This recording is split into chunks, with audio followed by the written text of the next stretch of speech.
HasanAbi corporate. I don't even know what that is. I'm debating if I should go to sleep earlier. Are we going to be awake tonight? Yes, we are going to be awake tonight. And we're going to do fun stuff here, starting with this. Tonight we are having taco tater tot casserole. This is it. Oh my God, I love American inventions such as this one. See, everything I feel about the fucking the other casserole thing, I don't feel about this. This seems fucking awesome. Way better than the top of the hour ad break. You know what I mean? That hits pretty hard, but you can avoid it by subscribing. Here's a 3-minute ad break now. Massive skillet. You are going to place a pound of ground beef. Mine is in a bag. Brown up your beef. Chop it up aggressively. My ground beef is quite lean, so I am not draining it. I don't know. I must have bought very lean meat this time. But I will add a metric ton of garlic. 2 metric tons. And to those of you who look at this and say, that's so much garlic, yes and no. Minced garlic in the jar is much, much milder. Add in some onion powder, and don't be like me. Don't ever season over a hot pan. It will cause you to get some condensation inside of your jar from the moisture, and it will give your spices a clumping effect. Be better than me. Into our ground beef, you're going to add the equivalent of 1 packet of taco seasoning. I eyeball this. Looks good. A cup of salsa. Half of a small jar. I am going to add a half a cup of water. That's for your taco seasoning. Add in 1 can of black beans. Drained and rinsed. I have decided it needs the rest of the jar of salsa. I'm going to add in a bag of corn. It's frozen. It's fine. To this, I am going to add a good handful of cheese, probably a cup. That much. I am now going to top this mixture with a bag of tater tots. Frozen. It's important that they're arranged into a design. Don't just dump them on. That is chaotic and crazy. It takes an entire bag of tater tots to do this. A 2-pound bag.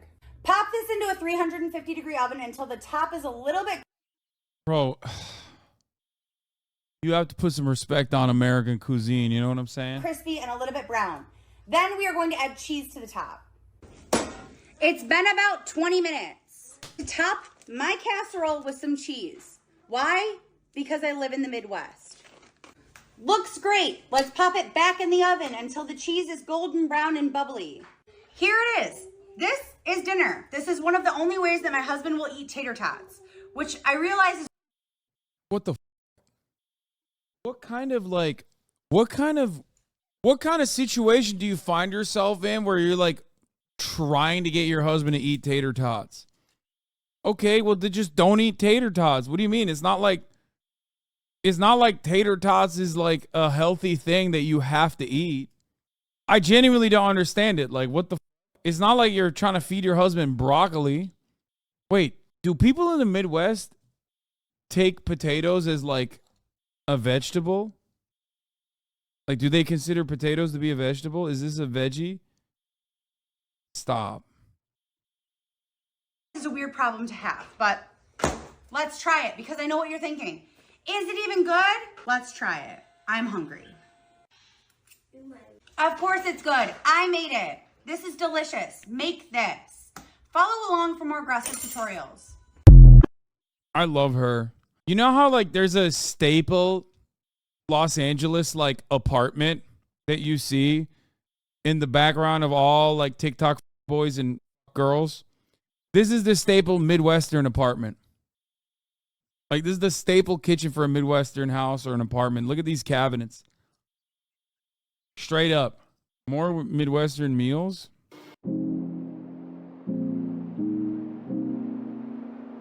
Is she, what is she just... What the hell?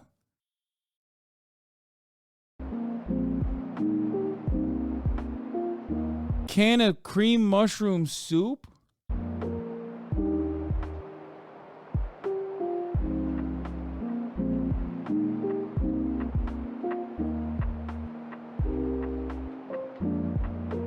Bro, the tater tot thing was great. This is now. Oh my God, she putting crispy fried onions on.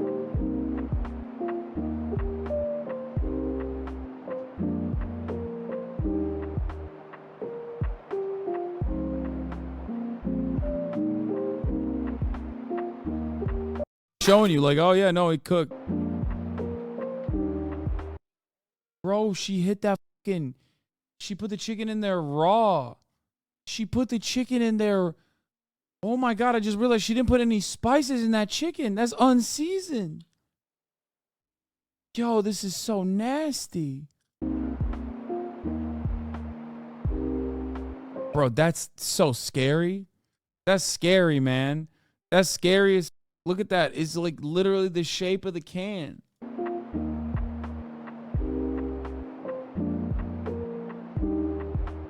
Bro, your asshole will thank you for this. You know what I mean? You be pissing out of your ass. Oh, brother, you be pissing out of your goddamn ass all day, son.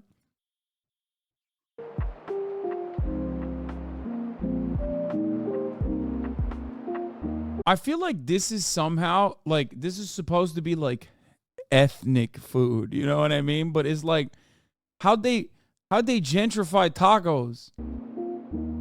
When you say gentrification, you're talking about, like, putting a Whole Foods, right, in the neighborhood. Like, so it's like, you know, rich white people. This is like, I don't know if you could consider this gentrification. Like, it's just more so just, like, turning this into...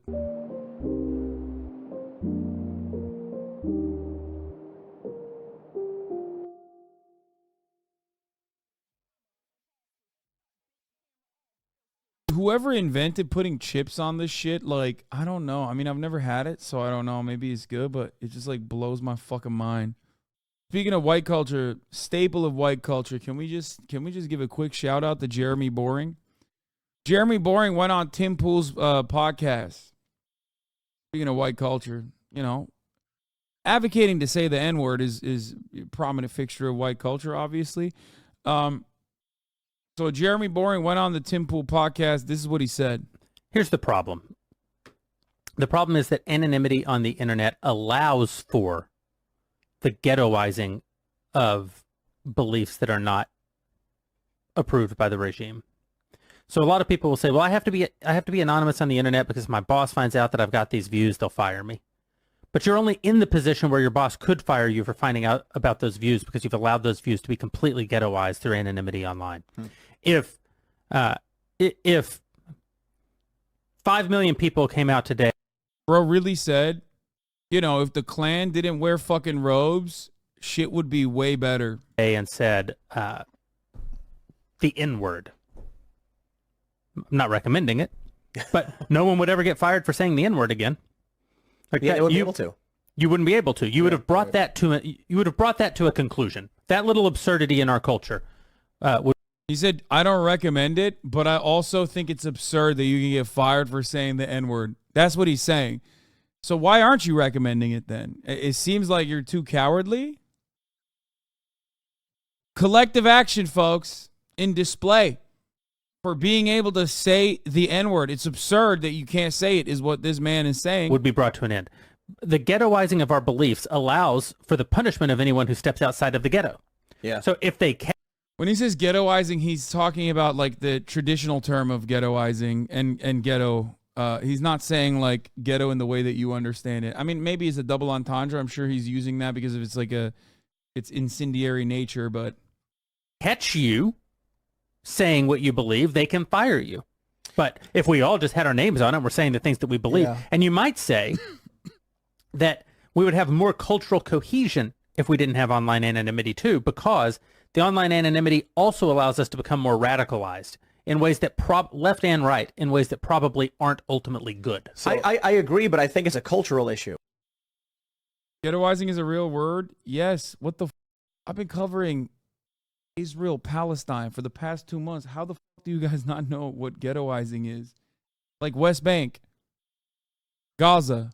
Gaza is ghettoization, is a policy of ghettoization. Where do you guys think the word comes from? Like the ghetto. Like you think it just means like, you think ghettos come from just like projects where black people live in America? No, like the Jewish ghetto, the Warsaw ghetto. I heard it in a Nelly song in the 5th grade and never looked back. Yeah, no, I just think it's gross to use that word to describe shaming races. No, I agree. I think he's saying that. I think he's saying that deliberately.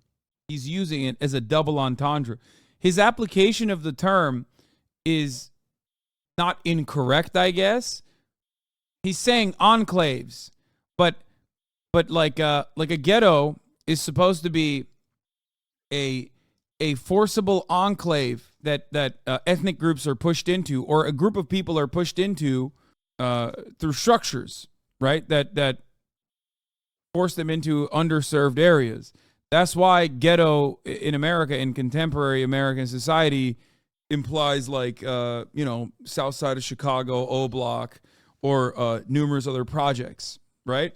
The problem is he's using it while talking about fucking segregation, the worst kind of segregation, which is white people not being able to say the N-word in broad daylight openly with their fucking face attached to the action, which is wild, but not surprising that he's saying that. Like I joked about earlier today, I said right-wingers only acknowledge collective action when it's about being the goofiest races you've ever met. Just like, if we all got together, we could just like stop this ridiculous, absurd notion that white people can't say the N-word. It's just that we do not have the collective bravery to be able to, stop that from happening. I feel like I'm in a mental ghetto because I can't say the N-word as a white guy. It's good. It's funny. It's good stuff. Fun stuff.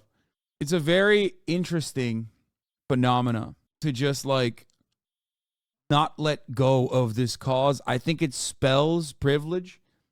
Like there's no better way to demonstrate privilege than constantly worrying about not being able to say one word without repercussions. You can say it. There's a reason why he doesn't say it here. He can say it on the Temple podcast. This is like an area where he definitely could say it. This is as safe of a space as you can get, but he doesn't want it. His mind is a storm. You wouldn't understand. Yeah. He isn't recommending you to say it. He's triple dog daring you to say it. He's saying you should be able to say it together collectively. If you were to get together, we are strong when we are united. I am far from white supremacists, but why can't we criticize hood rats and whites the same? I feel ghettoized, not being sarcastic. I'm sorry, what? I say it as someone grew up in the ghetto. First of all, I don't even understand what you're trying to say, because like nobody was talking about whatever you mean is hood rats. You're the one who kind of dropped that in here. Like, what do you mean? Also, why is it criticizing hood rats and criticizing whites? Like, is this a substitute for what is not white? Are you just using hood rat as a substitute for someone who is just not white? I'm very confused about what you're trying to say here. Divided we beg. United we say the N-word. Exactly. I mean, criticizing all people should be equal. Yeah, all people, which is, of course, whites, and then hood rats, which are the rest of the population.